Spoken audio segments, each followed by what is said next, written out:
If you have electrical cables connected together and they're not in a junction box, it's a code violation because it can be a fire hazard.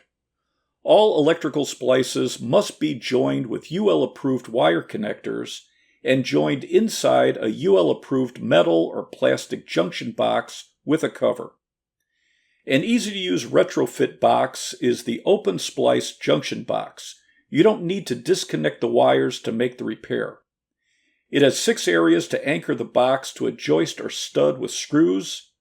There are 4 doors for multiple cables. Just bend down the doors that you need.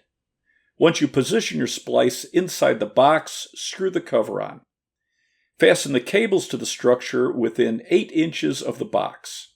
It's UL compliant and made out of a fire retardant polymer. Always turn off the electric to the circuit you're working on for safety.